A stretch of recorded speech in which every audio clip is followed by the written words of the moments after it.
बाड़ी विधानसभा से बीएसपी के प्रत्याशी जसवंत गुर्जर ने बाड़ी उप निर्वाचन कार्यालय पहुंचकर किया नामांकन दाखिल। बड़ी संख्या में रैली के रूप में नामांकन दाखिल करने पहुंचे जसवंत सिंह गुर्जर। बसपा प्रत्याशी के मैदान में उतरने से विधानसभा में मुकाबला हुआ त्रिकोणीय। गुंडागर्दी और भ्रष्टाचार जो चरम सीमा पर पहुंच गया है, सबसे पहला मेरा कदम यही होगा कि जिस तरह से पिछले 5 वर्ष में जिस तरह से अन्याय और अत्याचार हुए हैं, गरीबों पे, कार्यकर्ताओं पे झूठे केस लगाए गए और जिस तरह से हर विभाग में जो लूट का काम रहा, वो बाड़ी विधानसभा क्षेत्र के लोगों से कभी छुपा नहीं है।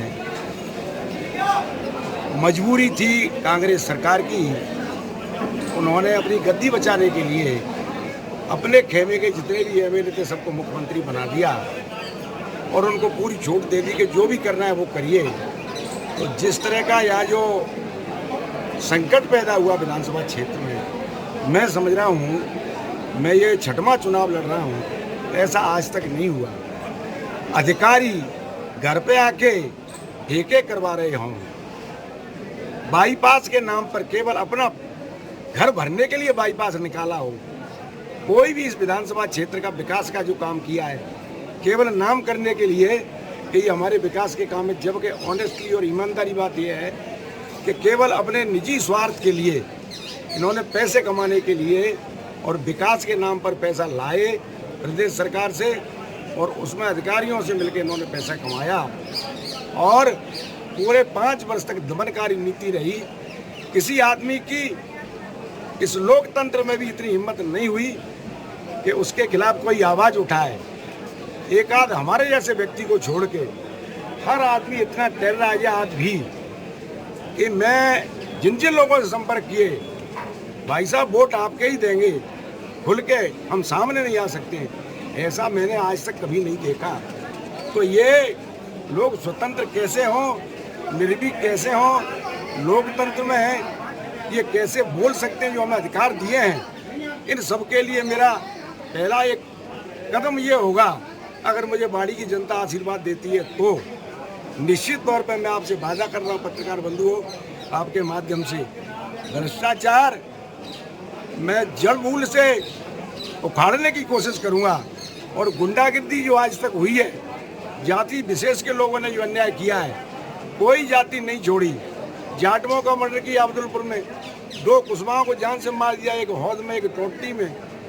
एक ब्राह्मण को केवल ये गलती थी उस ब्राह्मण की, गिदरपुर वाले की, कि उसने अपना पेमेंट मांगा और उसने कहा कि भाई पहले अपना काम पूरा करिए। जब उसने कहीं मुझे पेमेंट तो उसकी मारपीट कर दी। किसी ठेकेदार की हिम्मत नहीं, किसी अधिकारी की हिम्मत नहीं। एक वाल्मीकि समाज का व्यक्ति जिसने कहा था मैं बिना पैसे के डीपी नहीं रखता, खुद एमएलए साहब जाके उसके 22 फ्रैक्चर कर दिए उसे। इसी वजह से कांग्रेस ने इनको टिकट नहीं दी, मजबूरी बस ये पाला बदल के वहाँ चले गए। अब इनको आगे पता लगेगी कि बदले हुए समीकरण और बदले हुए हालात में जनता कैसे आशीर्वाद देती है, ये समय बताएगा। लेकिन मैं आपसे कह रहा हूँ कि अगर मुझे आशीर्वाद मिला तो ये 2 कदम मेरे पहले होंगे, भ्रष्टाचार मिटाना, ईमानदारी से काम करना और गुंडागिर्दी जो हुई है उसे टोटल खत्म करना। नहीं, बसपा से आप कैसे मतलब इसको व्यवस्थाओं को सुधार करेंगे? आप बसपा में एमएलए को साहब तमाम अधिकार होते हैं। एमएलए प्रोटोकॉल के तहत चीफ सेक्रेटरी, कहीं ना कहीं यहाँ पे बीजेपी और कांग्रेस की गवर्नमेंट आती रही है और कहीं ना कहीं इन्हीं का वो रह रहा है और यहाँ देखने में आता है कि बसपा के जितने विधायक हैं, एमएलए अगर जानकार है, अपने कर्तव्य को जानता है, तो निश्चित तौर पे चाहे सरकार किसी की भी हो, अगर एमएलए है तो निश्चित तौर पे उसकी बात सुनी जाएगी और निश्चित तौर पे बात मानी जाएगी। जसवंत जी, आप मुख्य मुकाबला किससे मान रहे हो, आप कांग्रेस से या बीजेपी से बाड़ी में? मुझे तो त्रिकोणीय लग रहा है साहब, मैं किसी को हल्का नहीं मानता, मैं त्रिकोणीय मान रहा हूँ। देखिए कि जिस तरह से 5 वर्ष में लूट करके और जो पैसा कमाया है, जनता साथ नहीं है। वो सोच रहा है कि जनता को मैं पैसे दे के जनता का ईमान खरीद लूँगा, अमूल्य जो वोट है जनता का उसे पैसे दे के मैं खरीद लूँगा। उनके मन में तो केवल ये भावना है और इसी भावना को लेके ये चुनाव लड़ेंगे। बाकी जनता और समाज, मैं कह रहा हूँ कि जो इनके 15,000 वोट मुसलमान समुदाय से आते थे, उनमें ये शून्य हो गए और कांग्रेस पार्टी का वोट था, उसमें ये शून्य हो गए। अब इनकी शुरुआत कहाँ से होगी ये पत्रकार सब जानते हैं। बाकी वक्त बताएगा कि जनता अगर वास्तव में दुखी है, लोग वास्तव में दुखी हैं, वास्तव में देख रहे हैं कि अपने घर भरने के अलावा कोई काम नहीं किया है, वास्तव में देख रहे हैं कि भ्रष्टाचार हुआ है, वास्तव में ये देख रहे हैं कि कोई भी अधिकारी बोलता है उसकी पिटाई होती है। ऐसे विधायक को बदलना ठीक है या नहीं, ये तो आने वाला वक्त जनता फैसला करेगी कि जनता जनार्दन किसको आशीर्वाद देती है। प्रेजेंट एमएलए हमेशा आपका आरोप लगाते हैं कि 10 साल आपकी सरकार रही जब आप बीजेपी में थे। अब तो परिस्थितियां बदल गई हैं, लेकिन जब आपने कुछ नहीं किया, कोई न कोई एक वो बता दें कि आपने कोई विकास कार्य किया हो। मैंने, अगर आपको ध्यान हो तो एमएलए बनने के बाद 5 साल बाद एक बुक मैंने 10,000 से ज़्यादा बुकें बांटी थी। उन 5 वर्षों में मैंने कितना काम किया उस बुक के अंदर सब कुछ है। इन्होंने जो काम किए मुझे ये तो बताता कि जनता के भले के लिए कर दिया। तुमने यहाँ नाली खुदवा के डाल दी, ठेकेदार से पैसे ले लिए।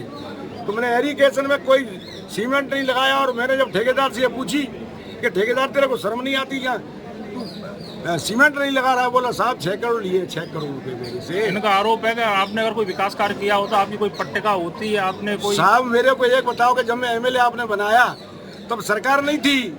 नहीं, जब सरकारें थी, भले ही आप एमएलए नहीं, सरकार तो थी आपकी। सरकार थी तो उस समय काम हुए हैं, और उस बुकों की तैयार करवा के आगे पीछे बांट दूंगा कि कितने काम हुए हैं। ठीक है, हमसे बातचीत करने के लिए धन्यवाद सर। थैंक यू साहब।